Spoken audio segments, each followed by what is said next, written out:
संस्कृत भाषा अवश्य पढ़नी चाहिए। विधिवत गुरुजनों के चरणों में बैठकर व्याकरण आदि शास्त्रों का अध्ययन करना चाहिए। ये हम बिल्कुल नहीं करें कि पढ़ना नहीं चाहिए, लेकिन एक बात बड़ी विनम्रता से कह रहे हैं कि पंडिताई अलग है और भाव का पक्ष बिल्कुल अलग है।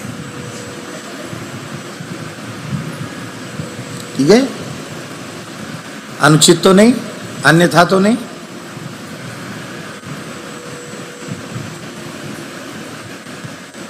आपके किसी सामान्य अर्थ से आपका पांडित्य तो प्रकट नहीं होता, प्रस्तुत नहीं होता, लेकिन आपके उस विशेष भावपूर्ण अर्थ से आपका हृदय आनंद से भर जाता है, आपके शरीर में रोमांच हो जाता है, आप भगवान की स्मृति में डूब जाते हैं और सुनने वालों की भी वही अवस्था हो जाती है। तो भाव के पक्ष से आपने जो कुछ कहा है वह ठीक है, इसलिए ठीक है क्योंकि भावग्राही जनार्दन, भगवान भावग्राही। हमारे पूज्य धर्म संघ वाले गुरुजी सुनाते थे कि एक भोले भाले पंडित जी थे गांवड़े के, और पढ़े लिखे नहीं थे ज्यादा, पर उनकी भगवती दुर्गा के प्रति बड़ी अनन्य भक्ति थी। तो नित्य दुर्गा सप्तशती का पाठ करके ही तब वो जल ग्रहण करते थे, जल पीते थे, दुर्गा सप्तशती का पाठ कर लेते। अब संस्कृत तो पढ़े नहीं थे, इसलिए कुछ अशुद्ध पाठ भी करते थे। उसमें एक विशेष अशुद्धि उनकी हो रही थी, नमस्तस्यै नमस्तस्यै नमस्तस्यै नमो नमः। तो तस्यै की जगह वो तस्मै बोलते थे, नमस्तस्मै नमस्तस्मै नमस्तस्मै नमो नमः। अब स्त्री लिंग में तस्यै होगा और पुल्लिंग में तस्मै होगा।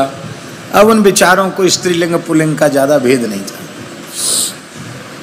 तो एक बहुत अच्छे व्याकरण शास्त्र के विद्वान बनारस पढ़ के आए थे, वो उपस्थित हुए और उन्होंने सुना, अरे पंडित जी कितनी उम्र है तुम्हारी? बोले 85 साल की। अरे राम, 85 साल के हो गए? बोले हाँ। कब से करते दुर्गा सप्तशती का पाठ? कहते जब से जनेऊ हुआ, हमारे पिताजी ने थोड़ी बहुत संध्या गायत्री सिखा दी, तभी से अपने पाठ करते हैं, हम तो दुर्गा जी के भगत हैं। उन पंडित जी ने कहा कि आपका अब तक का किया गया पाठ सब मिट्टी में मिल गया, सब मिट्टी में मिल गया, सब गुड़ गोबर हो गया, आप अशुद्ध पाठ करते हैं। आपको इतना भी ज्ञान नहीं है कि भगवती देवी हैं, दुर्गा हैं, उनको तस्मै कहना चाहिए, तस्मै नहीं। तस्मै तो पुल्लिंग में होगा। तो इस बात को सुनकर उन वृद्ध पंडित जी को इतनी पीड़ा हुई, बेहोश होके गिर गए वो। इस बात को सुनकर उन्हें इतना कष्ट हुआ, वो मूर्छित होके गिर गए। उनको लगा कि अरे बचपन से लेकर इतनी उम्र, बुढ़ापा आ गया, मरने के दिन आ गए, अब तक का किया गया पाठ इतना बड़ा प्रामाणिक विद्वान कहता सब बेकार हो गया। मेरा तो इतना धक्का लगा, बेहोश हो गए वो। गुरुजी कहते थे, धर्म संघ वाले गुरुजी के भगवती को सहन नहीं हुआ, भगवती प्रकट हो गई। प्रकट हो गए, भगवती ने कहा नहीं, मुझसे तुम्हारी हिम्मत हो तो हमसे शास्त्रार्थ करो। भगवती ने ताल ठोक दिया।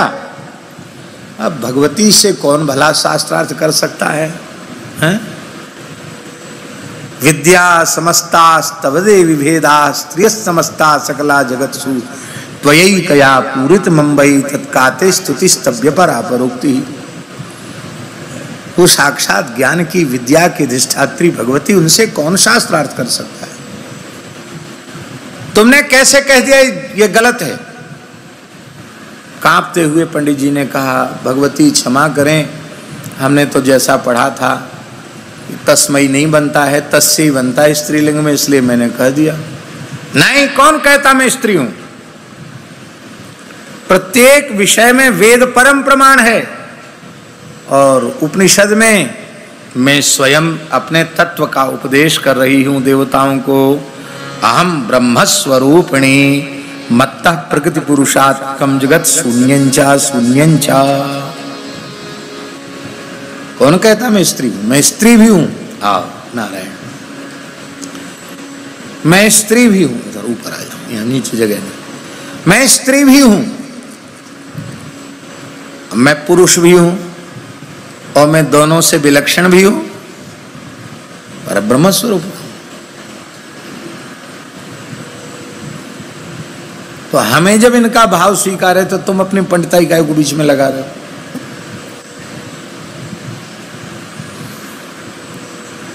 हम ऐसी कोई खींचतान वाली बात नहीं कह रहे हैं।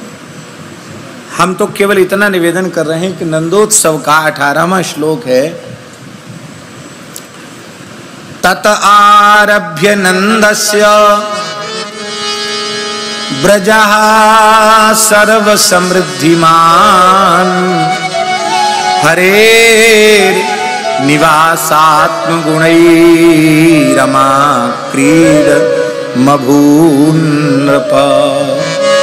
हे नृप, हे राजर्षि परीक्षित, जब से नंदालय में बालकृष्ण का आविर्भाव हुआ, प्राकट्य हुआ, तब से नंद बाबा का जो ब्रज है वो समस्त प्रकार की समृद्धियों से युक्त हो गया। भगवान के जो दिव्य स्वाभाविक मंगलमय गुण हैं, उन गुणों के कारण इस ब्रजमंडल की महिमा ऐसी बढ़ गई कि जहां देखो वहां ब्रज में रमा क्रीड मभून नृप, लक्ष्मी की क्रीड़ा स्थली ब्रज बन गया। सब जगह लक्ष्मी का विलास। श्रयत इंदिरा शश्वदत्री, लक्ष्मी जी ने डेरा डाल लिया। ये अर्थ तो है ही, पर भाव पक्ष में श्री राधा रानी के मंगलमय प्राकट्य का हम स्मरण कर रहे हैं, और अर्थ बदल जाएगा। रमा शब्द का अर्थ राधा कर दो तो राधा रानी का जन्मोत्सव सिद्ध हो जाएगा। और स्वामी जी, शब्द का अर्थ प्रकरण के अनुसार किया जाता है। शब्द का अर्थ जो होता है,